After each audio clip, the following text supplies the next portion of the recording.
ओम शांति। 12 मई 2022 बाबा के महावाक्य। मीठे बच्चे, इस समय बूढ़े बच्चे जवान सबकी वानप्रस्थ अवस्था है, क्योंकि सभी को वाणी से परे मुक्ति धाम जाना है। तुम उन्हें घर का रास्ता बताओ। प्रश्न, बाप की श्रीमत हर बच्चे के प्रति अलग अलग है, एक जैसी नहीं। क्यों? उत्तर, क्योंकि बाप हर बच्चे की नब्ज देख, सरकमस्टेंस देख श्रीमत देते हैं।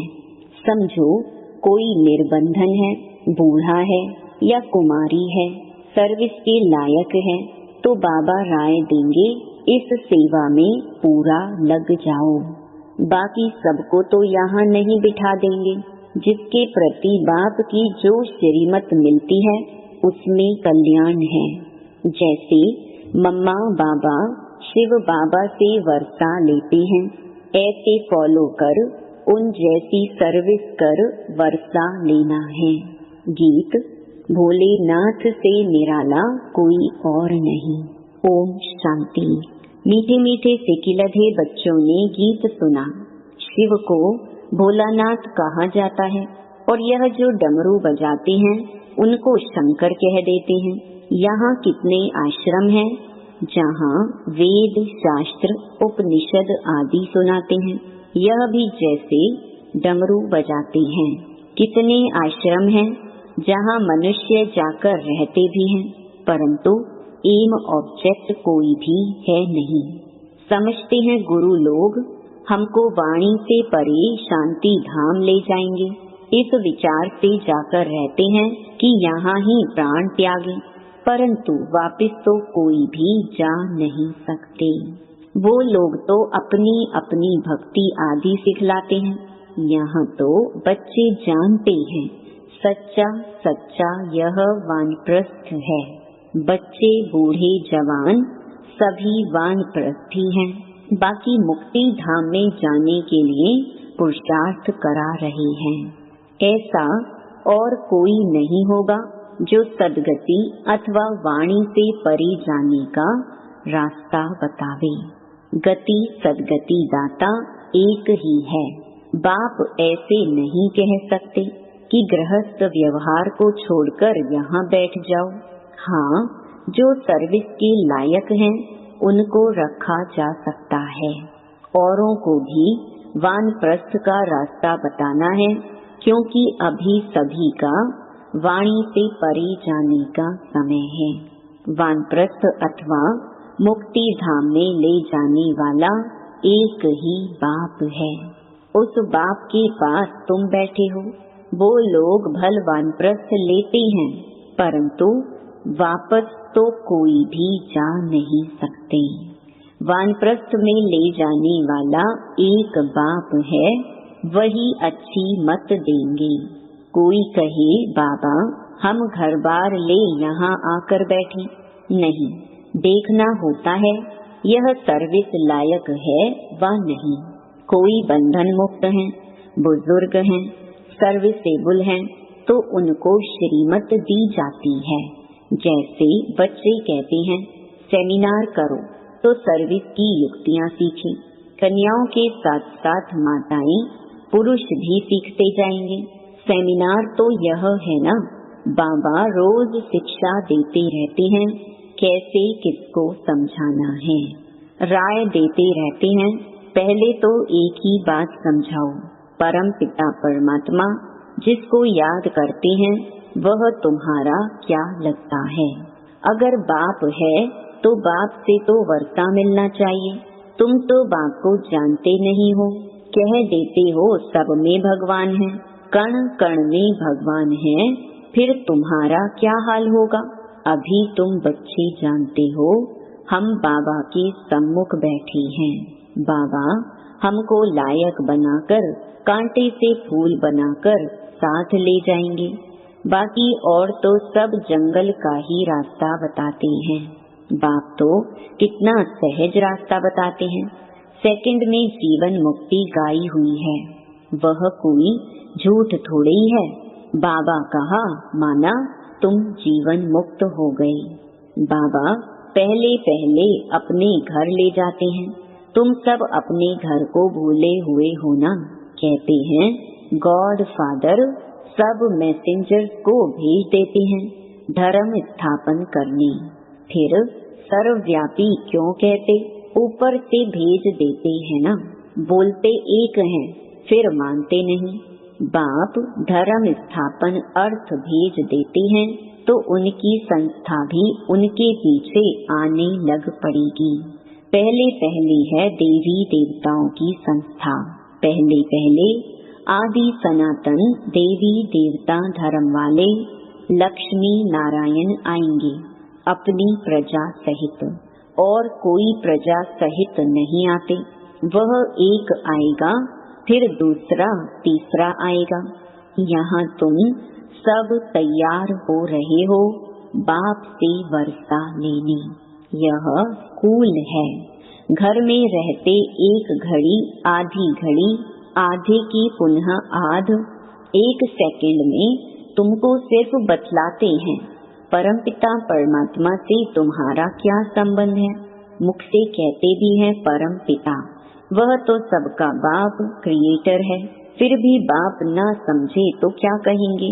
बाप स्वर्ग का रचयिता है तो जरूर स्वर्ग की बादशाही देंगे।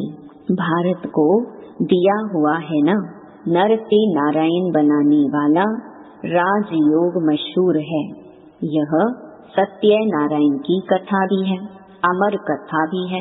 तीसरी की अर्थात तीसरा नेत्र मिलने की कथा भी है। तुम बच्चे जानते हो बाबा हमको वर्षा दे रही हैं।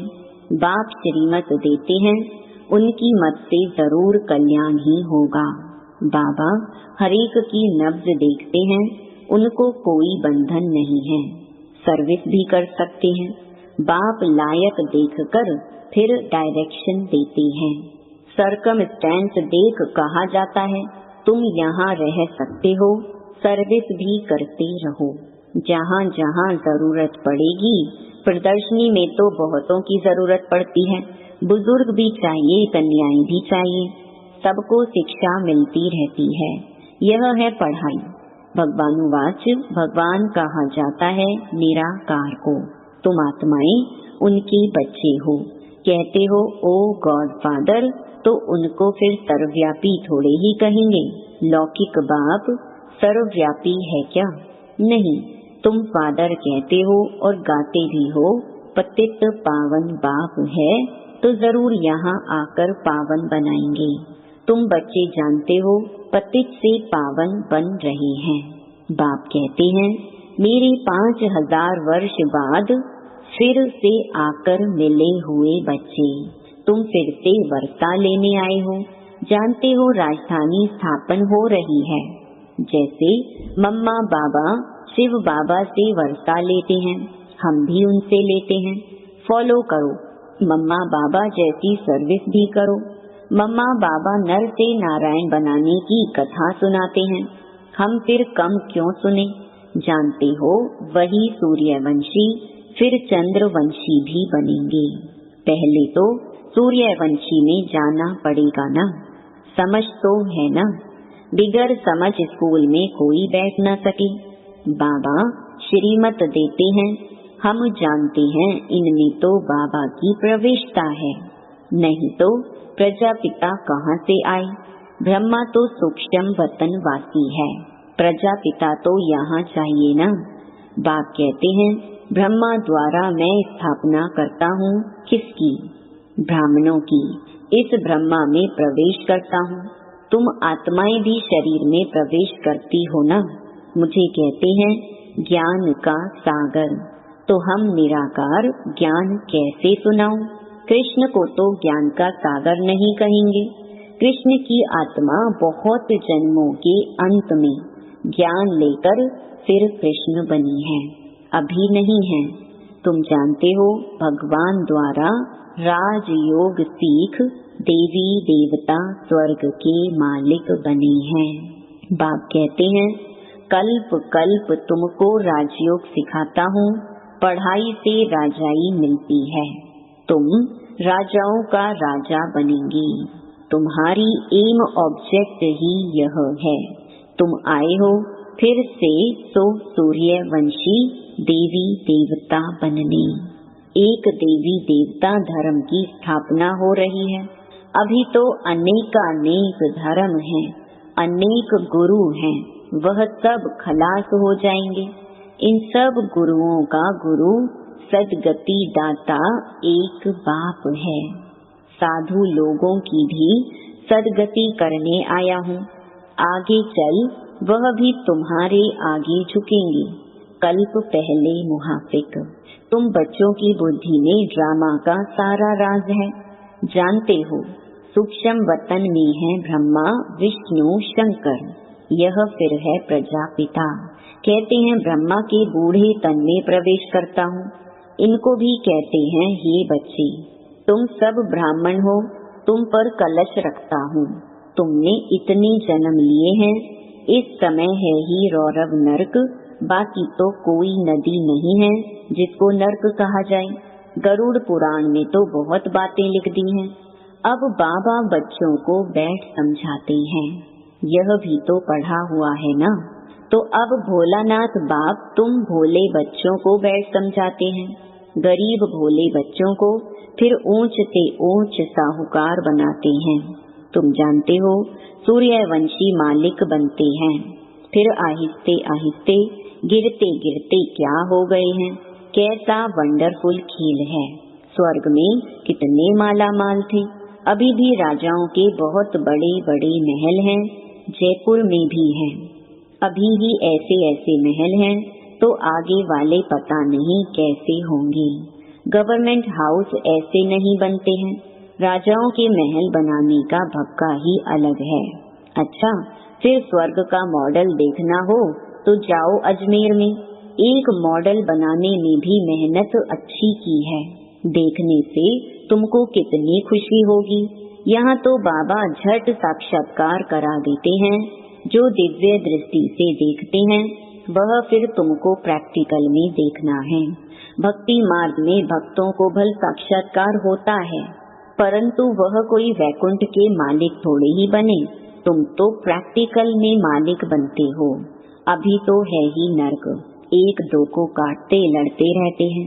बच्चे बाप का भाई का भी खून करने में देरी नहीं करते हैं। सतयुग में लड़ाई आदि की तो कोई बात ही नहीं। अब की कमाई से तुम 21 जन्मों के लिए पद पाते हो तो कितनी खुशी होनी चाहिए। पहली बात है, अगर बाप का परिचय और बाप की बायोग्राफी को ना जाने तो बाकी बाबा कहने से फायदा ही क्या। इतने दान पुण्य करते तो भारत का यह हाल हो गया है, परंतु यह समझते कोई नहीं है। कहते हैं भक्ति के बाद भगवान मिलेगा, परंतु कब और किसको मिलेगा। भक्ति तो सब करते, परंतु सबको राजाई तो नहीं मिलेगी। कितनी गुंजाइश है समझने की। तुम कोई को भी कह सकते हो यह शास्त्र आदि सब भूलो, जीते जी मरो। ब्रह्म तत्व है, उससे वर्षा तो नहीं मिल सकता है। वर्षा तो बाप से ही मिलता है। कल्प कल्प हम लेते हैं, कोई नई बात नहीं है। अब नाटक पूरा होने वाला है। हमको शरीर छोड़ वापस घर जाना है। जितना याद करेंगे तो अंतमति सो गति होगी। इनको कयामत का समय कहा जाता है। पाप आत्माओं का हिसाब किताब चुकतू होना है। अब पुण्य आत्मा बनना है योग बल से। भंबोर को आग लगेगी, आत्माएं चली जाएंगी वापस। एक धर्म की स्थापना होती है तो अनेक धर्म जरूर वापस चले जाएंगे। शरीर थोड़े ही साथ ले जाएंगे। कोई कहे मोक्ष मिले, परंतु यह हो कैसे सकता है जबकि बना बनाया ड्रामा है जो सदैव चलता ही रहता है। इनकी एंड कभी होती नहीं। अनादि चक्र कैसे फिरता है। तो अब बाप बैठ राज समझाते हैं। यह सब बातें समझानी पड़ी। जब जाति समझने लग पड़ेंगे फिर वृद्धि होने लग पड़ेगी। यह तुम्हारा बहुत ऊंचा धर्म है। इनको चिड़िया खा जाती है और धर्मों को चिड़िया नहीं खाती। तुम बच्चों को इस दुनिया में कोई शौक नहीं रखना चाहिए। यह कब्रिस्तान है। पुरानी दुनिया से क्या लागत लगाव रखनी है। अमेरिका में जो सेंसिबल हैं वह समझते हैं कोई प्रेरक है। मौत सामने खड़ा है, विनाश तो होना ही है। सबकी दिल तो खाती ही रहती है। ड्रामा की भावी ऐसी बनी हुई है। शिव बाबा तो दाता है, इनको तो कोई आसक्ति नहीं, निराकार है। यह सब कुछ बच्चों का है। नई दुनिया भी बच्चों की है। विश्व की बादशाही हम स्थापन कर रहे हैं। हम ही राज्य करेंगे। बाबा कितना निष्कामी है। तुम बाबा को याद करेंगे तब तुम्हारी बुद्धि का ताला खुलेगा। तुम डबल फिलैंथ्रोपिस्ट माना महादानी हो। तन मन धन देते हो, अविनाशी ज्ञान रतन भी देते हो। शिव बाबा को तुम क्या देते हो? करनीघोर को देते हैं ना। ईश्वर समर्पणम। ईश्वर भूखा है क्या? वह कृष्ण अर्पणम करते हैं। दोनों को भिखारी बना दिया है। वह तो दाता है। अच्छा, मीठे मीठे सिकिलधे बच्चों प्रति मात पिता बाप दादा का याद प्यार और गुड मॉर्निंग। रूहानी बाप की रूहानी बच्चों को नमस्ते। धारणा के लिए मुख्य सार। पहला, पुरानी दुनिया की किसी भी चीज में लागत माना लगाव नहीं रखना है। इस दुनिया में किसी भी बात का शौक नहीं रखना है, क्योंकि यह कब्रिस्तान होने वाली है। दूसरा, अब नाटक पूरा होता है, हिसाब किताब चुकतू कर घर जाना है। इसलिए योग बल द्वारा पापों से मुक्त हो पुण्य आत्मा बनना है, डबल दानी बनना है। वरदान, खुशी की खुराक द्वारा मन और बुद्धि को शक्तिशाली बनाने वाले अचल अडोल भव। वाह बाबा वाह और वाह मेरा भाग्य वाह। सदा यही खुशी के गीत गाते रहो। खुशी सबसे बड़ी खुराक है। खुशी जैसी और कोई खुराक नहीं। जो रोज खुशी की खुराक खाते हैं वे सदा तंदुरुस्त रहते हैं, कभी कमजोर नहीं होते। इसलिए खुशी की खुराक द्वारा मन और बुद्धि को शक्तिशाली बनाओ तो स्थिति शक्तिशाली रहेगी। ऐसी शक्तिशाली स्थिति वाले सदा ही अचल अडोल रहेंगे। स्लोगन, मन और बुद्धि को अनुभव की सीट पर सेट कर दो तो कभी अपसेट नहीं होंगे। ओम शांति।